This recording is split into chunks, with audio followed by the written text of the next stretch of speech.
خصوصا على سيد الرسل وخاتم الأنبياء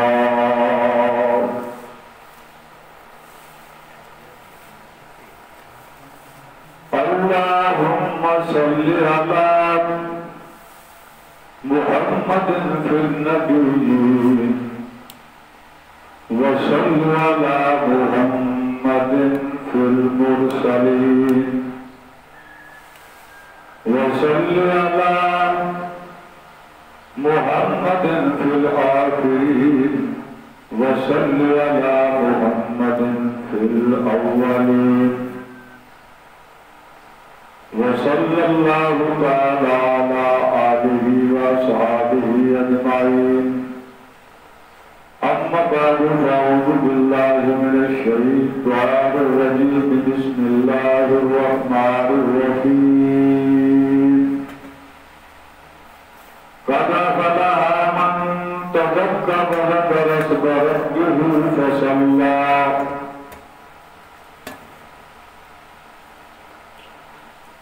صدق الله مولانا وصدق رسوله النبي الكريم ونحن على ذلك من الشاهدين والشاكرين والحمد لله رب العالمين يا رب صل وسلم دائما ابدا على حبيبك خير الخلق كلهم اللہ رب الکریم نے اپنے فضل و کرم سے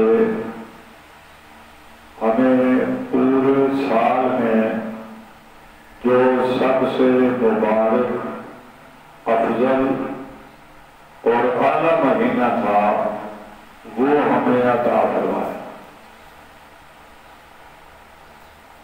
اللہ کے فضل سے روزے رکھے گئے، کوئی آدمی اپنی مرضی سے نیکی نہیں کر سکتا، اللہ کی توفیق سے نیکی ہوتی ہے۔ اللہ نے توفیق دی، رمضان المبارک میں روزے رکھے گئے، پھر اللہ رب کریم نے کچھ لوگوں کو اور توفیق دی، وہ مسجد میں اعتکاف بیٹھ گئے،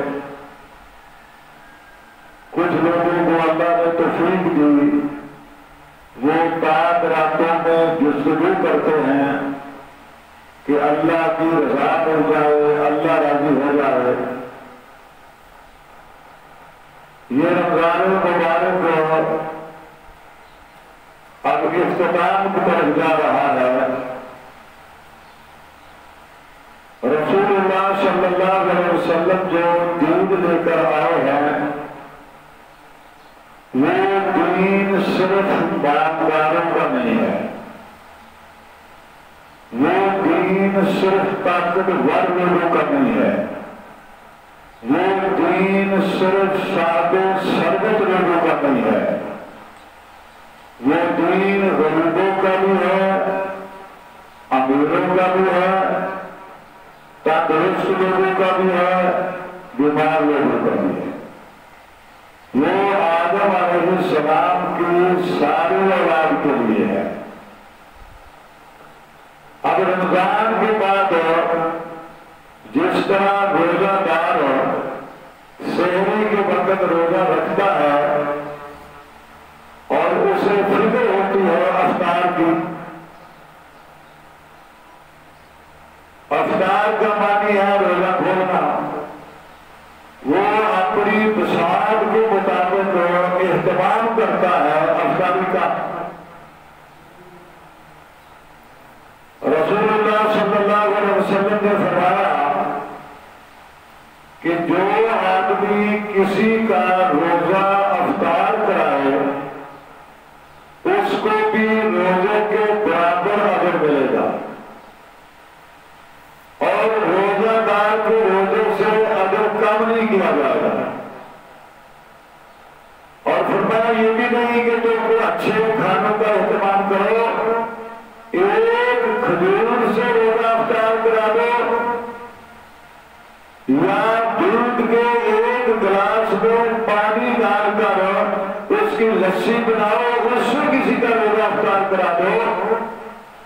اللہ بنیادر دے،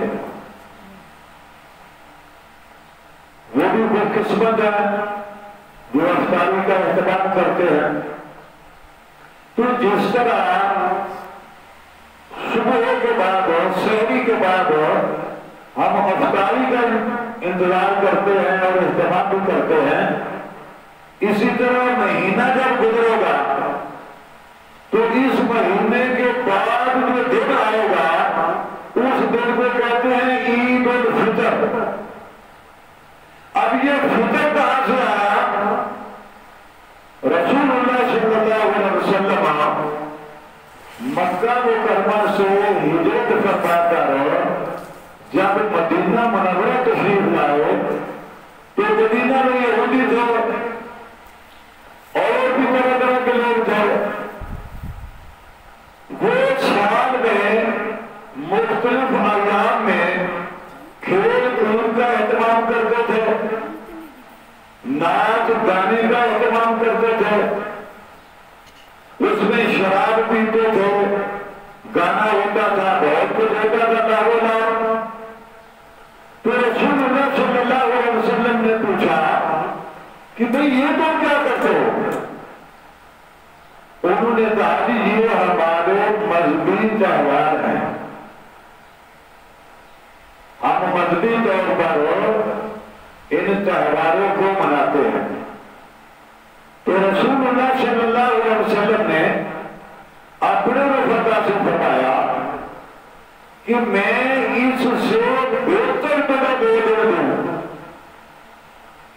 اللہ نے سال میں تمہارے لیے 2 دن مقرر کیے ہیں جن کو عید کہا گیا ہے، ایک عید الفطر اور ایک عید الاضحیٰ۔ اسلام میں صرف 2 ہی عیدیں ہیں، ان 2 کے علاوہ کسی عید کا کوئی تصور نہیں ہے۔ اور یہ جو عید الفطر ہے، عید خوشی کا دن ہوتا ہے، اس میں لوگ اچھے کھانے کھاتے ہیں، اچھا لباس پہنتے ہیں۔ تو اسلام کی نظر میں کیونکہ امیر بھی ہے غریب بھی ہے، اسلام کی نظر میں ساری دنیا ہے۔ وہ لوگ جو صاحب ثروت ہیں، مالدار ہیں، وہ تو عید کے لیے کپڑے بھی خرید لیتے ہیں، وہ تو عید کے لیے کھانے کا بھی انتظام کر لیتے ہیں۔ لیکن فرمایا وہ لوگ جو غریب ہیں، جن کے گھر عید کے دن بھی چولہا نہیں جلتا، جن کے بچے عید کے دن بھی نئے کپڑے پہننا تو دور کی بات ہے، وہ تو کپڑے کو دھو نہیں سکتے، تو ان کے لیے اسلام نے یہ رکھا کہ تم نے جو روزے رکھے ہیں، یاد رکھیے جو آدمی نیکی کرتا ہے اس میں کچھ نہ کچھ کمی کوتاہی رہ جاتی ہے۔ جو لوگ حج پر گئے، انہوں نے حج کیا، وہ اس بات کو بخوبی سمجھتے ہیں کہ عبادت میں اگر تھوڑی سی کمی بیشی ہو جائے تو پھر کیا ہوتا؟ مثلا جب حاجی احرام باندھتا ہے تو احرام باندھنے کے بعد اپنے ہاتھوں کو صابن سے نہیں دھو سکتا۔ اب حرم میں جو وضو کے لیے ہم جاتے ہیں تو وہاں ایسا سسٹم ہے کہ آپ تھوڑا سا کچھ کریں تو وہ شیمپو آ جاتا ہے، اس سے وہ ہاتھ دھو لیتے ہیں غلطی سے۔ تو غلطی سے ہاتھ دھونے کے بعد پھر وہ مولوی سے پوچھتے ہیں کہ جناب یہ ہو گیا، آپ کیا کریں؟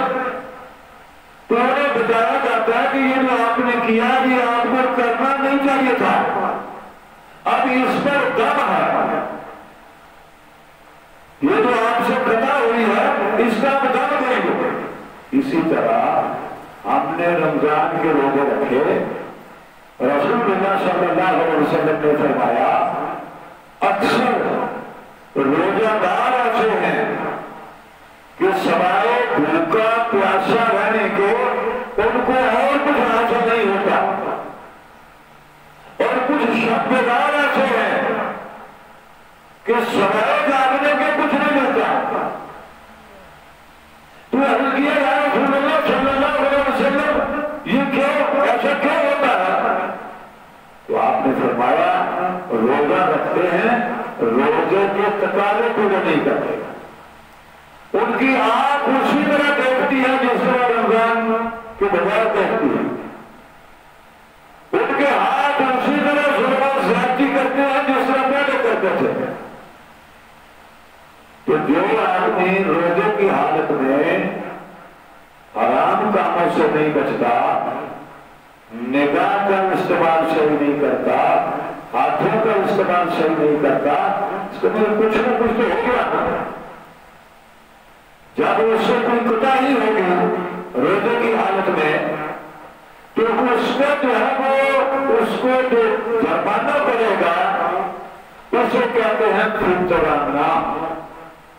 یہ فطرانہ کیا ہے؟ جس طرح آپ روزے کے بعد اپنے گھر میں افطاری کرتے ہیں، اسی طرح فطرانے کا معنی یہ ہے کہ وہ لوگ جو نادار ہیں، کمزور ہیں، غریب ہیں، بےبس ہیں، ان کو ان کی مدد کی جائے تاکہ ان کے گھر میں بھی خوشی آ جائے، وہ بھی اچھا کھانا کھا سکے، وہ بھی اچھا لباس پہن سکے۔ آپ نے فرمایا کہ عید کی نماز سے پہلے آپ فطرانہ ادا کرتے ہیں۔ ہم لوگ مختلف مدوں میں پیسے خرچ کرتے ہیں۔ آج کل تو فطرانے کی جو مد ہے وہ 100 روپیہ فی کس، گھر کے جتنے افراد ہیں وہ چھوٹا ہے تب بھی 100 روپیہ، بڑا ہے تب بھی 100 روپیہ، عورت ہے 100 روپیہ، مرد ہے 100 روپیہ، بیمار تندرست جو بھی ہو فطرانے کی مد میں وہ 100 روپیہ ادا کرے، اور یہ پورے مہینے کے روزوں کا کفارہ کہ اے اللہ روزے کی حالت میں جو ہم سے خطا ہو گئی، ہم سے جو سستی ہو گئی، ہم سے جو گناہ ہو گیا، اے اللہ اپنے فضل و کرم سے تو اسے معاف فرما۔ اس روزے بھی پاک ہو جاتے ہیں اور انسان کے اندر ایک ہمدردی آتی ہے۔ آدمی رمضان کا معنی کیا ہے؟ رمضان کے علاوہ آدمی یہ محسوس نہیں کر سکتا کہ بھوک کیا ہوتی ہے، بھوک کی کیفیت کیا ہے، وہ اس چیز کو سمجھ نہیں سکتا۔ بھوک ایک ایسی چیز ہے کہ اسے کوئی آدمی اپنے لفظوں میں بیان نہیں کر سکتا کہ بھوکا ایسے ہوتا ہے، ایسے ہوتا ہے، ایسے ہوتا ہے، اس کو محسوس کرنا پڑتا ہے۔ یہ رمضان میں اس چیز کی مشق کرائی گئی کہ بھائی بھوک اس کو کہتے ہیں، کہ میرا افطار کا معنی یہ ہے، فطر کا معنی یہ ہے کہ بھائی جس طرح تم نے پورا مہینہ روزے رکھے اور تم نے محسوس کیا کہ پیاس کسے کہتے ہیں، بھوک کسے کہتے ہیں، کہ اگر تم اپنی پیاس کو محسوس کرتے ہو تو اسلام یہ درس دیتا ہے کہ تمہارے محلے میں، تمہاری بستی میں جو لوگ بھوکے رہتے ہیں، جو لوگ پیاسے رہتے ہیں، جو محروم ہیں لوگ، ان کی بھوک پیاس کو تم محسوس کرو اور اسے دور کرنے کی کوشش کرو۔ عید یہ نہیں ہے کہ آدمی اچھا کھانا کھائے، عید یہ نہیں ہے کہ وہ اچھے کپڑے پہنے، عید یہ ہے کہ وہ اللہ کے بندوں پر ترس جائے، کسی کی محرومی کو دور کرے، کسی کی حاجت کو پورا کرے، اور وہ رمضان کے بعد ہوتا ہے۔ اب ہمارے رمضان میں 3 طبقے بن جاتے ہیں مسلمانوں کے۔ نمبر 1 وہ خوش قسمت لوگ جنہوں نے رمضان کے روزے رکھے اللہ ان کے روزوں کو قبول فرما. روزوں کی حالت میں جو سستی مطالعہ ہوئی اس کا مطالبہ ہو گیا فطر آنے سے. دوسرا طبقہ وہ ہے جو روزہ رکھنا چاہتے تھے لیکن بیمار تھے، کمزور تھے، اور وہ عمر کی اس حد میں ہیں کہ انہیں یہ امید نہیں ہے کہ اللہ اگر ہمیں صحت دے تو ہم روزہ رکھ سکیں گے. کمزوری اس طرح چلی گئی، عمر کی آخری حد آ گئی. تو جو آپ فطرانہ دیتے ہیں یہ 100 روپیہ، اس حساب سے جتنے روزے ان کے چھوٹے ہیں اتنے پیسے کو دے دیں. وہ پورے مہینے کا 3000 روپیہ یہ ہمارے لیے ہے. اگر کوئی آدمی گندم کی بجائے جو کی کاشت کرتا ہے تو اسے 100 کی بجائے 200 روپیہ اس کا فطرانہ ہوگا. وہ 3000 کی بجائے 6000 روپیہ دے گا. یعنی جس نے روزے نہیں رکھے بیمار تھا، عمر کی آخری حد میں ہے، یا کوئی ایسا آدمی ہے تو صحت مند ہے تو وہ جوان لیکن اسے کوئی ایسی بیماری لاحق ہو گئی جس بیماری میں ڈاکٹر نے کہا کہ تو وہ وقفے سے کھاتے پیتے رہو، اگر تو کھاتے پیتے رہو گے تو بچ جاؤ گے، ورنہ مر جاؤ گے، بیماری بڑھ جائے گی. تو ایسا شخص بھی یہ فطرہ دے سکتا ہے، اس پر کوئی حرج نہیں ہوگا. اب تیسرا طبقہ وہ ہے جنہوں نے روزہ رکھا اور توڑ دیا. مسلمان 2 موقعوں پر بڑا وحشی بن جاتا ہے، انہوں کنٹرول میں نہیں رہتا، اسے پتہ ہی نہیں چلتا کہ کیا ہوا. نمبر 1 جب افطاری کا ٹائم آتا ہے، دیکھو شہری سے دیکھا ہے افطاری تک کتنے کا نکل ہوگا؟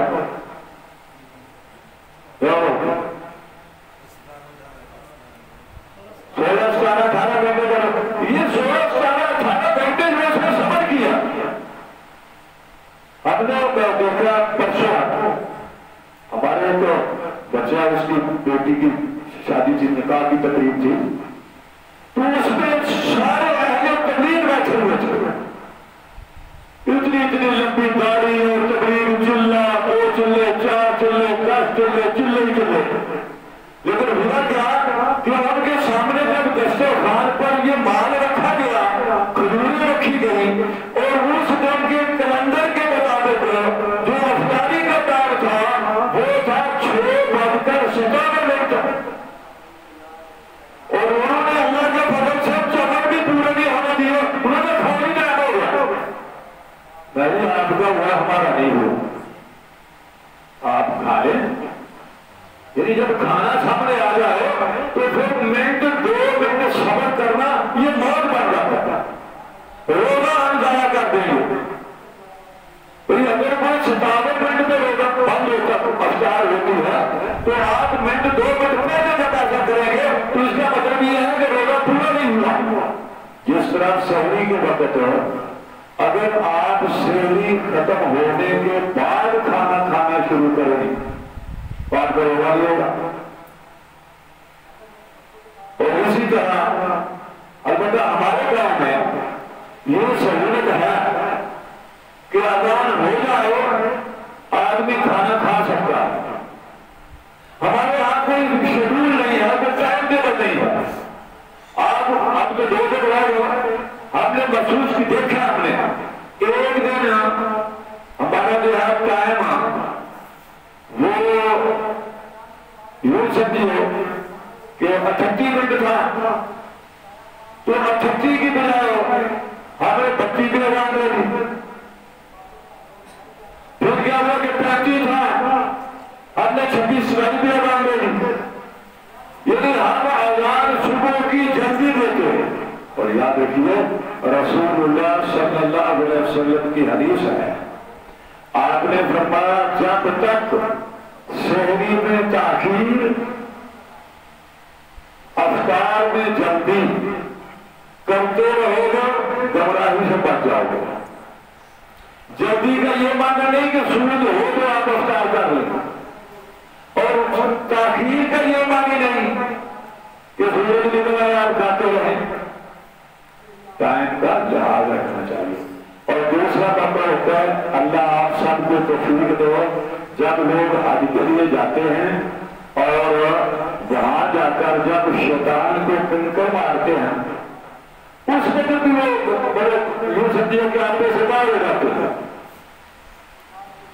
وہ آدمی دنیا گیا وہ پھنس جائے تو بچ جائے، ورنہ میری دیکھتے کہ ہمارا کیسے کس سے جا رہا۔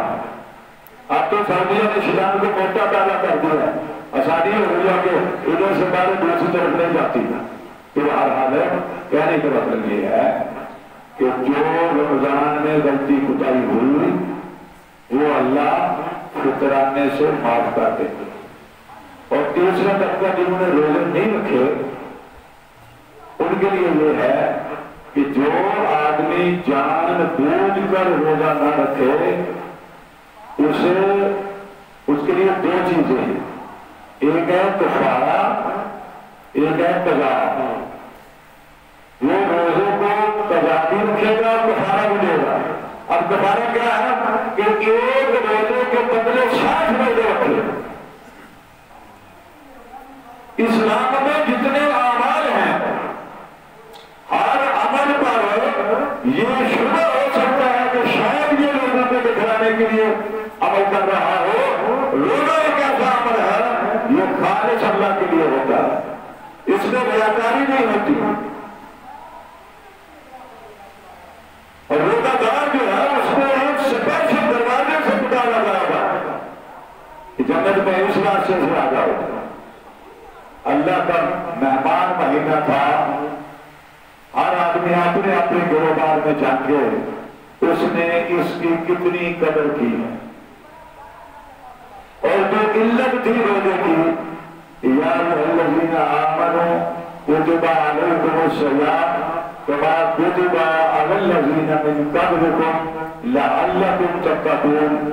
روزے اس لیے تھے تمہارے اندر تقویٰ آ جائے ہو، تمہارے اندر پرہیزگاری آ جائے ہو، تم اللہ سے ڈرنے والے بن جاؤ۔ اگر مہینہ گزرنے کے بعد ہمارے اندر خدا کا خوف پیدا ہوا ہے، ہمارے اندر خدا کا ڈر پیدا ہوا ہے، گناہوں سے نفرت پیدا ہوئی ہے، نیکی کی طرف پیدا ہوئی ہے، اس کا مطلب یہ ہے کہ روزے کا ہم نے پورا فائدہ اٹھایا۔ اگر ایسا نہیں ہے تو اب بھی وقت ہے ہم استغفار کریں، اللہ سے معافی مانگیں۔ عید کے لیے جب گھر سے نکلیں تو اللہ کا ذکر کرتے ہوئے، باقی لوگوں کی اور ہماری عید میں فرق یہ ہے کہ وہ لوگ جب خوش ہوتے ہیں وہ کھیل تماشا کرتے ہیں، اور مسلمان جب خوش ہوتا ہے اللہ کے سامنے جھکتا ہے۔ عید کا معنی بازاروں میں نکلنا نہیں، عید کا معنی اپنی پیشانی کو اللہ کے حضور زمین پر رکھنا ہے، جھکانا ہے۔ اور یاد رکھیے میری بات، اصلی اور نقلی میں فرق ہوتا ہے۔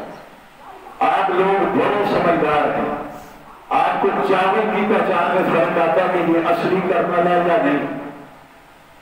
آپ گردن کو پہچانتے ہیں، آپ کپڑوں کو پہچانتے ہیں، آپ سونے چاندی کو پہچانتے ہیں، آپ نوٹوں کو پہچانتے ہیں کہ یہ اصلی ہے یا جادو ہے۔ کبھی دین کو بھی پہچاننے کی کوشش کی ہو کہ یہ دین بھی اصلی ہے یا نقلی ہے۔ جو محمد عربی صلی اللہ علیہ وسلم نے ہمیں دین دیا، فرمایا کہ اس دین میں دو عیدیں ہیں اور دونوں عیدوں کے ساتھ نماز ہے۔ پہلی فرصت میں آدمی رب کے سامنے جھکے گا۔ اب اگر کوئی مولوی کہتے کہ یہ بھی عید ہے، اس کے وہ ہزار خدائیں بتاؤ، اس سے پوچھو اس کی نماز ہے کہ نہیں۔ اگر تو نماز ہے تو ٹھیک ہے، کیونکہ مسلمان کی عید جو ہے وہ جھکنے کا نام ہے، بنگلہ داروں کا نام نہیں۔ تو اللہ رب کریم ہمیں توبہ کرنے کی، گناہوں سے بچنے کی توفیق عطا فرمائے۔ وما علینا الا البلاغ۔